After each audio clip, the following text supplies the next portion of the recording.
and we pulled up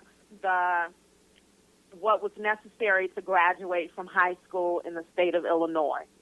We pulled that, and and there aren't many guidelines, again, in the state of Illinois, and there aren't many requirements for public schools in the state of Illinois. So after we pulled that up, we said, okay, let's pull up the requirements for the entire United States. Right. And then we started going by those guidelines. And they were free. The first year we didn't use any free sources because we were new to it. But we chose his foreign language. He did Rosetta Stone. We chose some classes online. So we basically went by the book. But by his sophomore year, we kind of got more of a feel for it. We had been communicating with other high school, homeschool parents. So they were telling us, some things that we can do.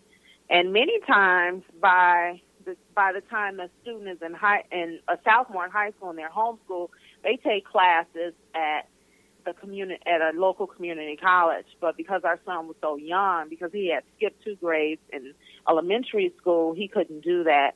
Okay. But we basically followed the guidelines of what was required of public schools in the United States. So whatever a sophomore needed to know, we pulled up the classes for that. Whatever a freshman needed to know, we pulled up the classes for that.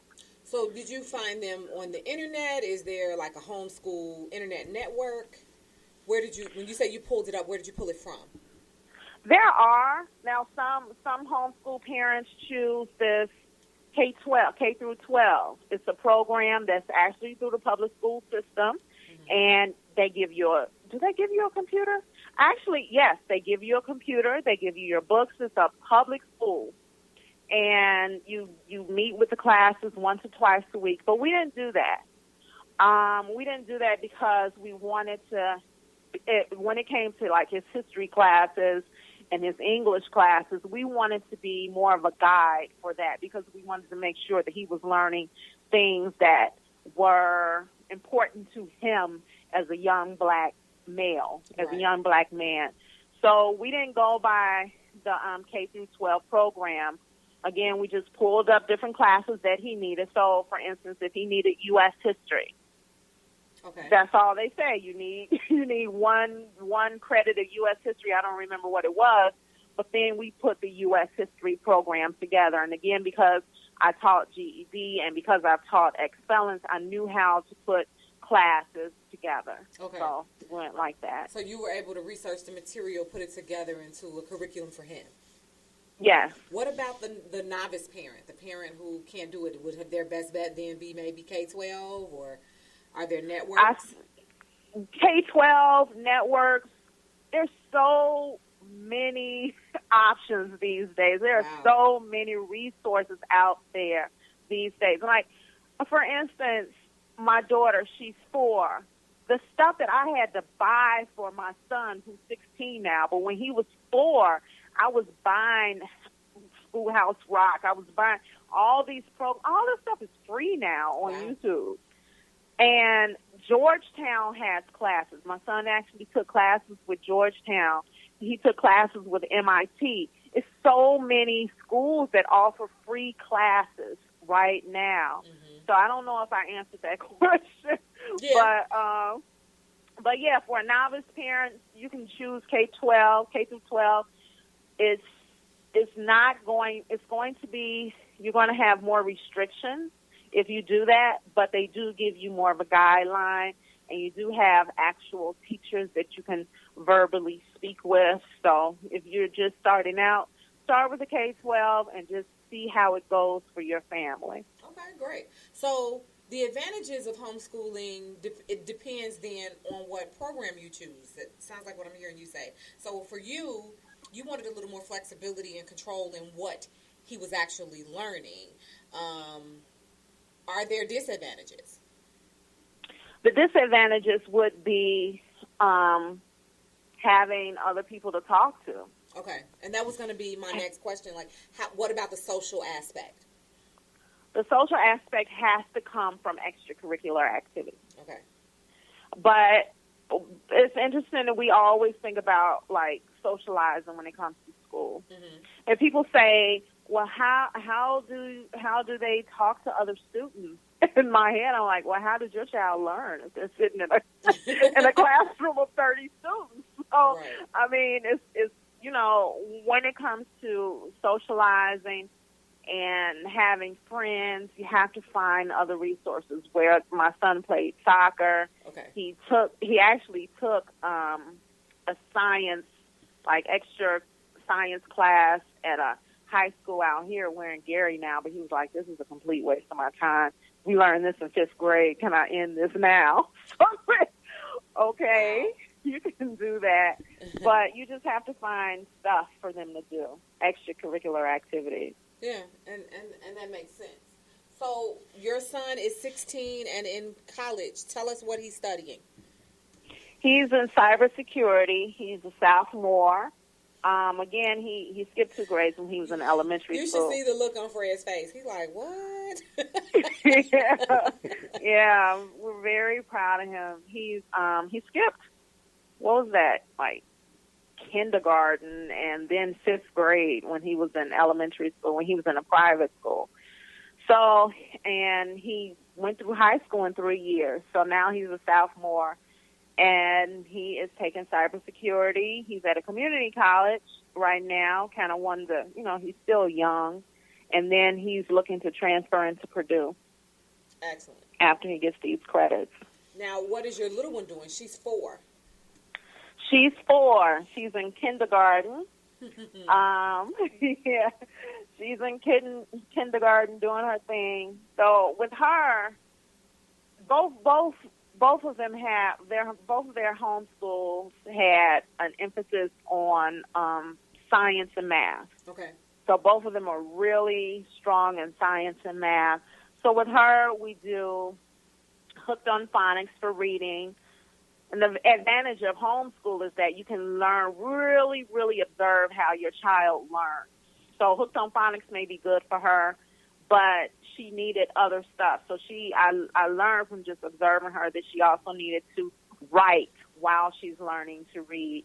And she also needs to do memorization, not just phonics. So you get that advantage of really, really seeing what your child needs to know. She takes math. She's doing, we go by, she's doing 1st grade math. We finished kindergarten math. Okay. And she is taking Mandarin, Chinese through Skype. She has a teacher who lives in China. She just finished her class about 30 minutes ago. And we do science, which she really, really loves science. I try to keep her classes short because she's so young. Yeah. So because she doesn't know any different. This has always been the norm for her. How does she like it? She loves it. She was in daycare for a little while. I tried to do that thing, but she thought when we said school, she thought she was going back to daycare. So I think she was a little bit disappointed in the beginning. But now it's like she loves it. So, I mean, she takes ballet too, and we're going to add some things to her schedule so she'll have more activities. But she loves it, and I absolutely love it because we can finish homeschooling an hour and a half, 2 hours tops. And then you're free. Now, you do a lot of natural things. And it looks like, just based on some of the things I've seen you post, that you're involving her in that. Tell us about the whole, science. You do a lot of science at home. Tell us about that for her. Yeah. So with science and with math, if I'm say I'm testing a new recipe. Now, we have a lab where we create Simple Beauty Naturals products. But say I'm testing a new recipe, then I'm able to go over fractions with her. Okay. Because I use a lot of math and science with the business. So I'm able to go over fractions with her, over adding, different ingredients with her. I'm also able to go over chemistry with her so she knows the difference between bases and acids. And so I incorporate a lot of science and math in the stuff that we do at home, not just the regular 2 hours or an hour and a half of school. If we go to the grocery store, that's a math lesson. Yeah. So Yeah, we do a lot of, 'cause my business is mostly math and science, so we do a lot of that. Yeah.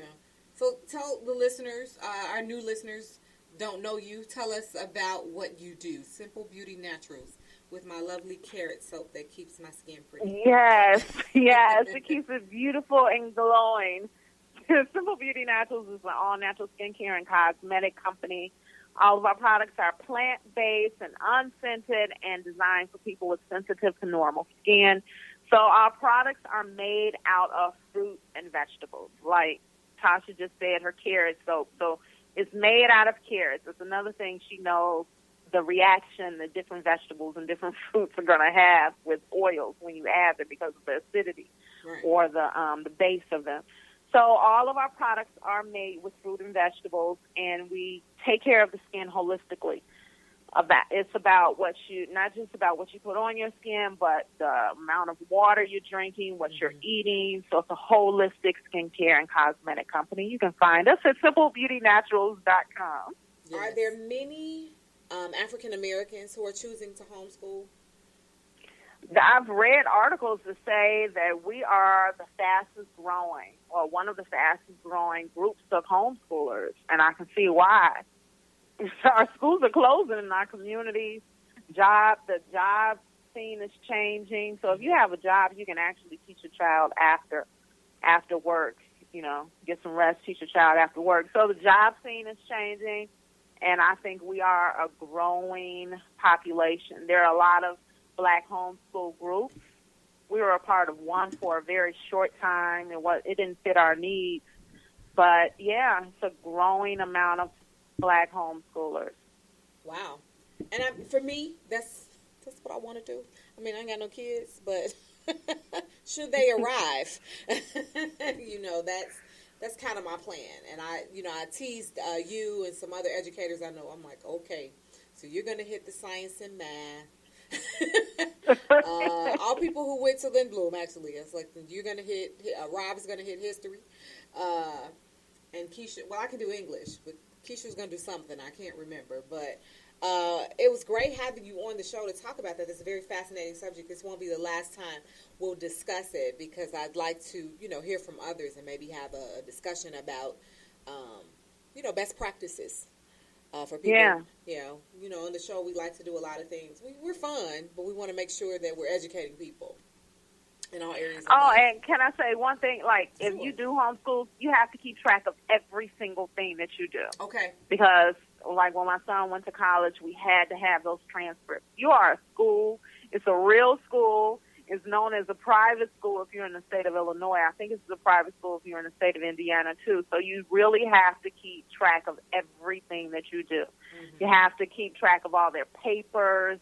If you have to email them to yourself, do that. But you have to make sure you have real transcripts. Yeah, that makes sense. Has there been a large difference then between what happens in Indiana versus Illinois?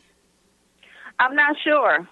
I'm not sure at all, because for all they know, we're still in Illinois. You can register as a homeschool, so they won't calculate your child as a dropout. You can register that, hey, I've pulled my child out and we've homeschooled. So we did that in Illinois. We've never done anything here in Indiana to say that. Ah, okay. So your baby's registered at an Illinois homeschool. Right. Okay. Great. Well, once again, it's been great having you on the show. Tell people where they can find information about you and your company one more time. You can go to simplebeautynaturals.com. It's Simple Beauty Naturals with an S.com. Okay, excellent. Aja Yassir, businesswoman, entrepreneur. She is every woman. Girl. And we enjoy having you on the show. Talk to you next time. Thank you. Thank you for having me. Of course. All right. Bye. So we're going to move on. Cousin Fred, talk to us about the question of the week. The question of the week. How long should a person or family receive welfare assistance? Oh, isn't that pretty personal? Well, I mean, no, not necessarily. I mean, how long do you think that they should receive assistance to get them back on their feet? until they can get back on their feet, actively trying. See, that's